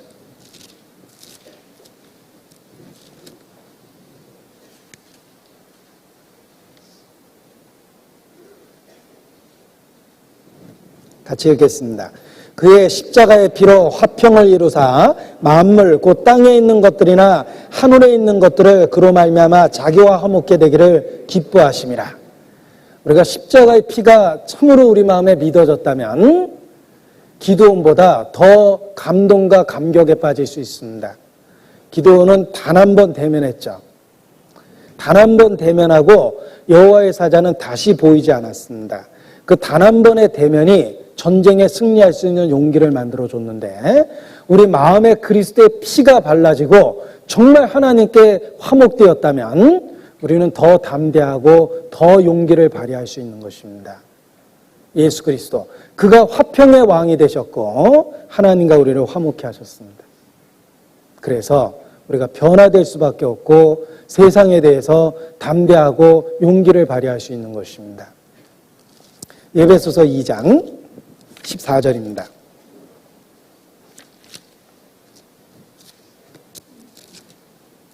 에베소서 2장 14절 제가 읽겠습니다. 그는 우리의 화평이신지라 둘로 하나를 만드사 중간에 막힌 담을 허시고 원수된 것 곧 의문에 속한 계명의 율법을 자기 육체로 폐하셨으니 이는 이 둘로 자기 안에서 한 세 사람을 지어 화평하게 하시고 또 십자가로 이 둘을 한 몸으로 하나님과 화목하게 하려 하심이라. 원수된 것을 십자가로 소멸하시고 또 오셔서 먼 데 있는 너희들에게 평안을 전하고 가까운 데 있는 자들에게 평안을 전하셨으니 이는 저로 말미암아 우리 둘이 한 성령 안에서 아버지께 나아감을 얻게 하려 하심이라. 자, 예수 그리스도께서 우리의 화평이 되셨습니다. 먼저 하나님과 우리를 화평케 했고 그리고 그 결과로서 담장이 쳐져 있는 것 같이 구별되어 있던 유대인과 이방인을 하나가 되게 만드셨습니다. 그리고 이제 나와 또 다른 사람들을 하나가 되게 만드십니다. 그리스도는 화평의 왕이시며 우리가 그리스도를 믿음으로 말미암아 하나님과 화평케 되었고 또 유대인과 이방인이 교회라는 것 속에서 화평케 되고 또 내 이웃들과 화평케 되었다라고 말할 수 있습니다. 이제 그 화평을 누리고 살 수 있도록 만들어주신 것입니다. 우리가 예수 그리스도의 이름을 부르고 예수님을 믿는 한 그 화평의 관계 속에 있기 때문에 우리도 계속해서 용기를 가질 수 있고 세상에 대해서 담대한 마음을 가질 수가 있는 것입니다. 예수 안에서 이제 화목해 되었기 때문에 그렇습니다. 하나님과 화목해 되었고 사람과 사람 사이에 화목해 되었습니다. 이 화목해 되었다는 말을 비유적으로 표현하면 더 이해가 쉽습니다. 적국에 내가 들어갔을 때에는 계속 불안합니다. 자, 여러분 만약에 북한 땅을 돌아다니고 있다고 생각해 보십시오.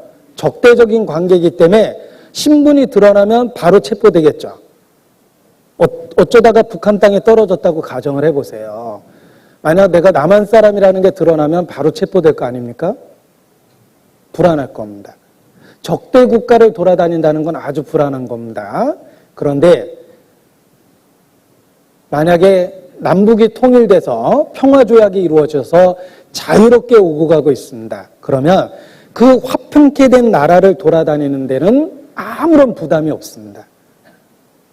하나님과 적대 관계에 있을 때는 우리의 삶이 위기 속에 있고 우리는 불안과 어떤 그 장래에 대한 염려를 지워버릴 수 없습니다.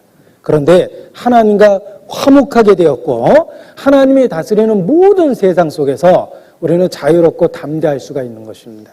그게 여호와 샬롬입니다. 하나님과의 평화가 이루어졌다는 게 살아가는 마음의 태도를 바꿔준다. 적대 국가를 돌아다니는 게 아니에요. 이제 하나님이 역사하시는 그 세계 속에서 내가 하나님과 화목해 되었기 때문에 편안한 마음으로 담대한 마음으로 세상을 살아갈 수가 있습니다. 불확실한 미래에 대해서도 불안하지 않습니다. 하나님과 화평이 이루어졌기 때문에 하나님의 은혜가 미래를 주관하고 있다는 걸 믿기 때문입니다. 사건, 사고가 많은 이 세상 속에서도 불안하지 않습니다. 하나님과 화목해 되었기 때문에 하나님이 함께 하시며 내 인생을 조절하시고 보호하시고 있다는 것을 믿을 수 있기 때문입니다. 이제 내가 이 땅에 존재하면서 근본적 불안감을 떨쳐버리고 그 평화를 누리고 살 수 있습니다. 하나님과 화평케 되었기 때문입니다. 따라서 미디안과 같은 대적이 나타난다 하더라도 기드온처럼 용기를 발휘할 수 있습니다. 하나님과 화평케 되었기 때문에 그가 나와 함께 하실 거라고 믿고 용기를 발휘할 수 있는 것입니다. 이 하나님과의 평화가 이루어졌다는 것은 소심했던 기드온을 용사로 만들어주는 진리가 되었습니다. 마찬가지입니다. 그리스도 안에서 여호와 샬롬, 하나님과의 화평이 이루어졌기 때문에 우리의 삶이 변화될 수밖에 없고 이 세상에 대해서 담대하고 힘있게 그리스도인답게 살 수가 있는 것입니다. 여호와 샬롬, 하나님과의 화평이 이루어졌습니다. 기도하시겠습니다. 아버지 하나님, 우리가 죄인 되었을 때 먼저 사랑해 주시고 예수 그리스도 안에서 우리를 받아주심을 진심으로 감사를 드립니다. 주님의 부활하심과 또 그 언약을 따라 우리를 하나님의 자녀로 인쳐주시고 지금도 성령께서 그것을 보증하고 계심을 진심으로 감사를 드립니다. 이제 주님의 자녀답게 더욱더 마음과 생각의 변화를 주시고 우리의 언행을 주의 권능으로 다스려 주셔서 주님을 증거하며 부끄러움 없이 살 수 있도록 도와주시기를 주님께 더욱 기도합니다. 특별히 우리에게 명절이라는 좋은 계절을 주신 것도 감사를 드립니다. 이번 명절 속에 만나는 모든 사람들에게 주님을 증거할 수 있는 기회를 주시고 우리를 의의 도구로 사용해 주시기를 또 주님께 부탁을 드립니다. 저희를 사랑하시고 구원해 주신 예수님 이름으로 기도합니다. 아멘.